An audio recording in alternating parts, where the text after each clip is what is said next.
दादी मुझे कहानी सुनाइए ना। पिंकी बेटा अभी नहीं, मैं तुम्हें रात को कहानी सुनाऊंगी। ये पापा गे पापा गे। आज तो आपको अपनी सैलरी मिल गई होगी ना। लाए दे मुझे, घर का सारा सामान खत्म हो गया है और अपनी भी मुझे कुछ शॉपिंग करनी है। ये लो, जाकर घर का सामान ले आओ और जो कुछ तुमने खरीदना है वो भी खरीद लेना। इसमें से मेरे और माँ के लिए कुछ भी नया लाने की जरूरत नहीं है। जो तुम्हें चाहिए बस वो ले आना। क्या? ये तो सिर्फ 20,000 रुपए हैं और इसमें मैं घर का राशन भी ले आऊं और अपने भी कुछ ले आऊं? ये तो नामुमकिन है। या आप मेरे साथ मजाक कर रहे हैं? इतने कम पैसों में मैं कैसे घर का राशन पूरा करूं और अपने लिए भी कुछ ले आऊं? आजकल 2-4 सूट लो तो 8-10 हजार उस पर लग जाता है। और इस बार तो बजट भी ज्यादा होगा। रमजान आ रहे हैं, उसमें पकोड़े बनेंगे, समोसे बनेंगे, तेल इतना ज्यादा यूज होगा, दही भल्ले वगैरह बनेंगे। क्या क्या नहीं बनेगा इतने कम पैसों में? मैं कैसे ये सब कुछ मैनेज करूंगी? अरे मुझे समझ नहीं आता, आपने मुझे समझ क्या रखा है? बस थोड़े से पैसे ला कर रख दो और मैं सारा घर का खर्च चला लूं। मेरे पास कोई जादू की छड़ी तो है नहीं जो मैं इतने कम पैसों में घर का पूरा खर्च चलाऊं और अपने लिए भी कुछ ले आऊं। अपने भी शौक पूरे कर लूं और अपने बच्चों का भी कर लूं। मैं कैसे करूं ये सब कुछ? और इस बार तो मैंने सोचा था कि अपने लिए कुछ पैसे बचाकर कुछ सोना या चांदी की कुछ चीज बना लूंगी। बस 20,000 रुपए लाकर थमा दिए। अरे आप अपने सारे दोस्तों की बीवियों को देखो, क्या सोने चांदी से लदी रहती है सारी, और मेरी हालत देखिए, फकीरा जैसी होती है। लेकिन आपको क्या ही फर्क पड़ेगा? आपको जरा रहम नहीं आता अपनी बीवी की हालत देखकर।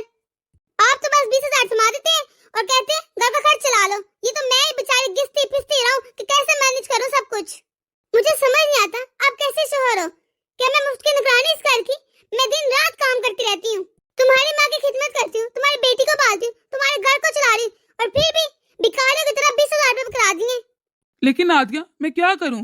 पिछले महीने में बजट आउट हो गया था और इसलिए मुझे एडवांस देना पड़ा था, इसलिए सैलरी कम आई है। अरे ना, पिछले महीने खर्च ज्यादा हो गया था तो मैंने कोई 5 भाई तो नहीं थे, जहाँ जरूरत थी वहीं खर्च किए थे।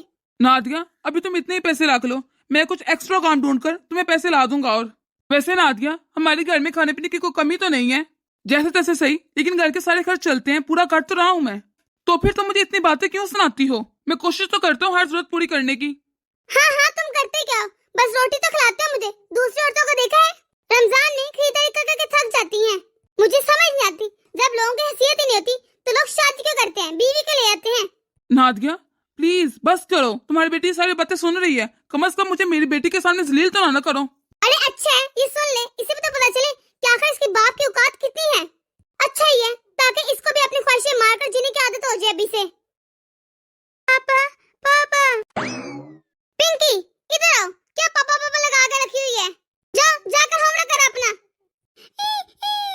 मम्मी दंदी, मम्मी दंदी। पिंकी मैंने एक थप्पड़ लगाया तुम्हें, ये ड्रामा बंद करो मेरे सामने और जाओ जाकर होमवर्क करो अपना। मेरे माँ बाप को कुछ नजर ही नहीं आया, पता नहीं क्यों मुझे इस घर में ब्याह दिया। मेरी किस्मत लगता है फूटी थी, इतनी पढ़ी लिखी, इतनी प्यारी थी मैं, किसी अच्छे और अमीर घर में जाती और जाकर पैसों में खेलती। यहाँ तो मैं रुपए के लिए तरस जाती हूँ, अपनी जरूरतों के लिए भी भीख मांग मांग के पूरी करवानी पड़ती है। लेकिन फिर भी मेरी जरूरत कभी पूरी नहीं होती। लगता है बस उसके ख्याल में पेट भरना ही काफी होता है। बस यही जिंदगी रह गई कि पेट भर के खाना खा लो और कुछ ना करो, ख्वाहिशात तो जैसे है ही नहीं। अरे पेट का क्या है, वो तो जानवर भी मार लेते हैं। अगर ऐसे अपने दिल को मार मार कर जीना पड़े तो क्या फायदा इस जिंदगी का? अम्मी जी, आप भी बिल्कुल बेकसूर नहीं है, आपका भी कसूर है इसमें। जब आपको पता था आपका बेटा इतना नहीं कमाता तो फिर किसी अनपढ़ गवार घर की लड़की को बहू बनाती ना। मेरी जिंदगी को जीवन की मुझ जैसी पढ़ी लिखी और प्यारी बहू के सपने क्यों देखे? बहू, तुम इतना जलील क्यों करते हो हम लोगों को? तुम्हारे माँ बाप को सब कुछ पहले से ही मालूम था कि मेरा बेटा 35,000 ही कमाता है महीने का। हाँ, आज से 6 साल पहले भी 35,000 ही कमाते थे और आज भी उतने ही कमाते हैं। फैमिली बढ़ गई है, बच्चे हो गए, बच्चों के स्कूल का खर्च बढ़ गया और महंगाई देखिए, महंगाई ने कमर तोड़ कर रख दी है। और आप फिर भी मुझसे ये ख्वाहिश रखते हैं कि मैं 35,000 में ही घर का खर्चा करूं और अपनी ख्वाहिशात भी पूरी करूं। अब बेचारा सलार भी क्या करे, वो कोशिश तो करता है ना। हाँ, एक आप बेचारी और एक आपका बेटा बेचारा, और ये एक आपकी पोती बेचारी, एक मैं ही हूँ जिसके सर में सींग निकल आए हैं। अरे मेरी किस्मत ही खराब है, मैं क्यों भला किसका दोस्त हूँ? जब से इस घर में ब्याह कराई सिर्फ अपनी खुशियों के साथ समझौते ही किए, कभी मेरी कोई ख्वाहिश पूरी नहीं की। अरे मैं अपने घर वालों के लिए कितनी मेहनत करता हूँ, इतनी मेहनत करने के बाद भी मुझे मेरे घर वाले क्या देते हैं? सिर्फ ताने। मैं नादिया की हर ख्वाहिश पूरी करने की कोशिश करता हूँ, बच्चे की फीस भी मैं टाइम पर अदा करने की कोशिश करता हूँ, माँ की दवाइयाँ भी मैं टाइम पर लाता हूँ, लेकिन फिर भी कोई भी मुझसे खुश नहीं रहता। सिर्फ हर वक्त मुझे ताने मारते रहते हैं। अरे मैं तो हमेशा कोशिश करता हूँ कि नादिया हमेशा खुश रहे, उसकी मैं सारी ख्वाहिशात को पूरा करूँ। उसकी खुशी के लिए मैंने कितनी बार अपने ऑफिस से एडवांस पेमेंट भी ली है, लेकिन फिर भी वो कभी खुश नहीं होती, हमेशा मुझसे नाराज ही रहती है। अब तो मेरा दिल ऐसे करने लगा है कि मैं सब कुछ छोड़ छाड़ कर बहुत दूर चला जाऊं, लेकिन मैं मजबूर हूँ। मैं अपनी फैमिली को छोड़कर कहीं जा भी नहीं सकता। इन मर्दों का अच्छा है, गुस्सा आए तो घर से बाहर चले जाओ, और जब गुस्सा ठंडा हो जाए तो आराम से घर वापस आ जाओ। मेरी बात का तो कोई असर ही नहीं है। और हम बेचारी औरतें, हमें गुस्सा आए या ना आए, हमें घर संभालना ही संभालना है, हमें झाड़ू पोछा लगाना ही लगाना है, किचन संभालना ही संभालना है, बर्तन तो हमें धोने ही धोने हैं। हम अपना गुस्सा झाड़ू पोछा बर्तनों में ही तो निकाल सकते हैं, और कहाँ जाएं हम। सुनो बहू, जरा सवार को फोन करके तो देखो, मेरा बेचारा बच्चा पता नहीं कहाँ होगा, इतनी देर से गया है, अभी तक आया ही नहीं। मेरा दिल बहुत घबरा है बहू। अरे मम्मी जी, बिल्कुल आप फिक्र ना करें। अरे आपका बेटा जाएगा कहाँ, आएंगे वापस घर ही। अब उनके पास इतने पैसे तो होंगे नहीं कि बाहर से कुछ खा पी लें, आएंगे तो घर वापस ही ना, और यहाँ आकर रूखा पुखा ही खाएंगे। इसलिए अब जाएं, जाकर आराम करें और फिक्र ना करें। ये अच्छा है, बेटा घर से बाहर के गया, माँ को बड़ी फिक्र हो रही है। लेकिन बेचारी बहू कैसे घर चलाती है, कैसे अपनी खुशियों को मार मार के इस घर को चला रही है, ये नहीं दिखता किसी को। अरे टेंशन ले लेकर बूढ़ी बना दिया मुझे अभी से। आधे से ज्यादा बाल मेरे गिर गए हैं, गालों पे झुर्रियां पड़ गई हैं, लेकिन इन लोगों को ये नहीं दिखता, बस थोड़े से पैसे दे देते हैं और लो चला लो घर।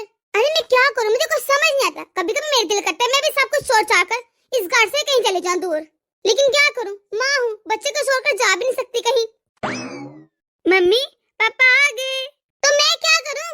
मम्मी पापा जब से ऑफिस से आए हैं उन्होंने कुछ नहीं खाया, आप प्लीज उन्हें खाना दे दीजिए। ये देख लो, ये है बाप की बेटी, पूरा दिन मैं इसका ख्याल रखती हूँ, हर वक्त इसकी फिक्र में गुलती रहती हूँ, लेकिन ये नहीं दिखता इसे कि मैंने कुछ नहीं खाया, बस बाप की बड़ी रहती है, बस अपने बाप का ही दुख दिखता है कि उसे बड़ी भूख लगी होगी। मम्मी आप बहुत गंदी मम्मी है, बस सारा दिन चीखती चिल्लाती रहती है। मुझे नहीं करनी आपसे कोई बात। ए पिंकी सुन, इतना गुस्सा क्यों दिखा रही है? नहीं मम्मी, मुझे आप पे कोई बात नहीं करनी, कत्ती। ये लो जी, ये देखना बाकी था, अब इसके बाप को नहीं पूछा तो ये मुंह मोड़ के तो चली गई। औरत हूँ, जितना भी गुस्सा हूँ, खाना तो पूछना ही पड़ेगा। अब जाकर पूछती हूँ इसे भी। ये क्या, इस मरतबा तो एडवांस भी नहीं लिया था, फिर भी इसमें 4000 रुपए कम क्यों है? नादिया, इस मर्तबा मेरी तबीयत खराब होने की वजह से मैं कुछ दिन ऑफिस नहीं गया था ना, इसीलिए उन्होंने सैलरी कटिंग कर ली है। हर मंथ आपके पास कोई ना कोई बहाना होता है। सोचा था इस मर्तबा कुछ पैसे बचा लूंगी और अपना कोई सूट खरीद लूंगी, लेकिन नहीं, मेरी कहाँ इतनी अच्छी किस्मत। मेरी किस्मत में तो सिर्फ लगता है समझौता ही लिखा है। ये लो बहू, इस हार को बेच दो और अपने सारे शौक पूरे कर लो। ये क्या मम्मी, पहले तो जब मैं आपसे ज्वेलरी की बात करती थी आप तो मुझे हाथ तक नहीं लगाने देती थी। आप तो मुझे हमेशा कहती थी कि अगर फ्यूचर में कोई मुश्किल वक्त आ जाए तब आप इसे यूज करेंगी, इसीलिए आपने इसे रखा है। फिर आज आप मुझे अपना ये हार क्यों दे रही हैं? बोलिए ना माँ जी, ये वाला हार तो आपने अपने मुश्किल वक्त के लिए बचा कर रखा था ना। और वैसे भी अम्मा जी, ये तो हमारा मियाँ बीवी का मामला है, आप क्यों परेशान हो रही हैं? हाँ बहू, जानती हूँ कि ये मियाँ बीवी का आपस का मामला है, लेकिन क्या करूँ, मेरा बेटा है, मैं माँ हूँ और मैं अपने बेटे को परेशान नहीं देख सकती। बहू, तूने उसे लफ्जों से बहुत चोट पहुँचाई है,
गई थी।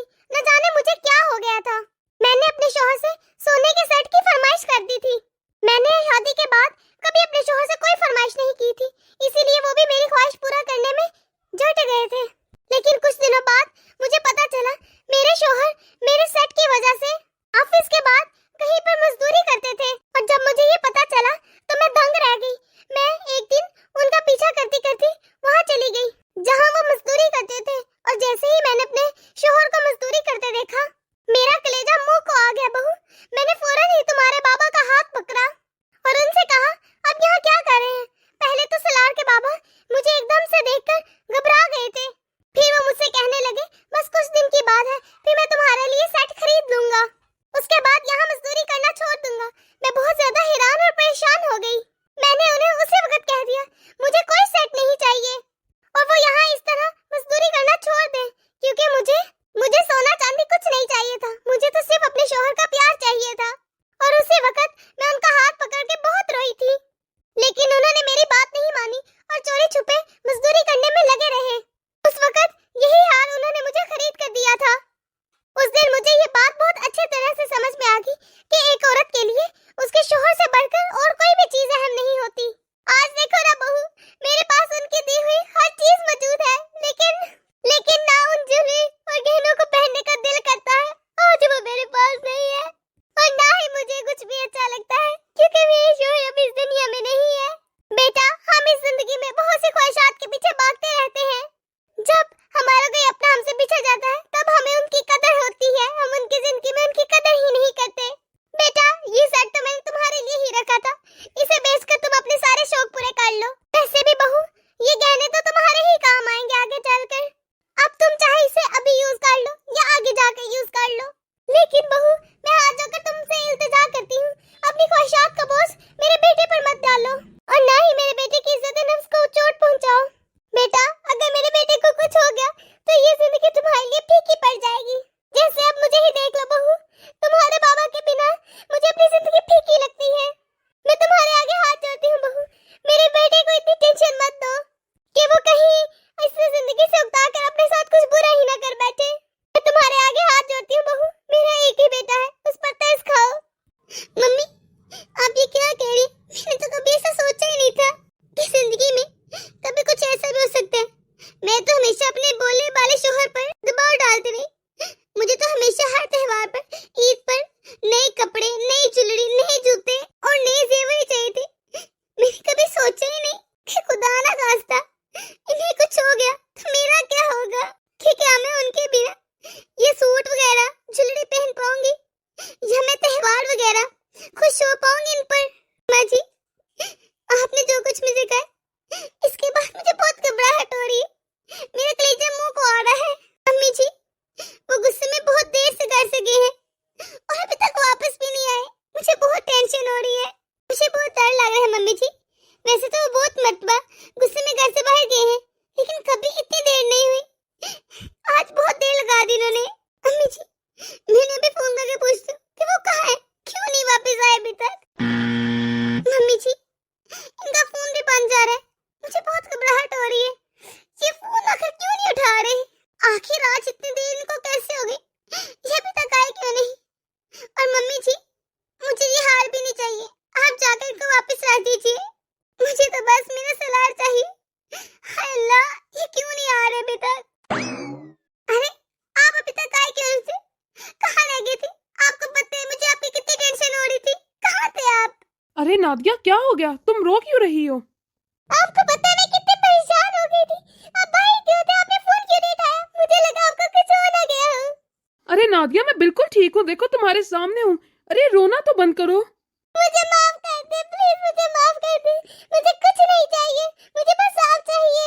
आप मुझसे नाराज हो कैसे मत बाहर जाया करे। मुझे पता चल गया है कि ये इन चीजों की कोई अहमियत नहीं होती। अरे नादिया, रोना तो बंद करो, देखो मैं बिल्कुल ठीक हूँ। देर से ही सही बहू, शुक्र है तुझे अकल तो आ गई कि जिंदगी में सबसे ज्यादा जरूरी क्या होता है। कम से कम मेरा बेटा खुश तो रहेगा ना।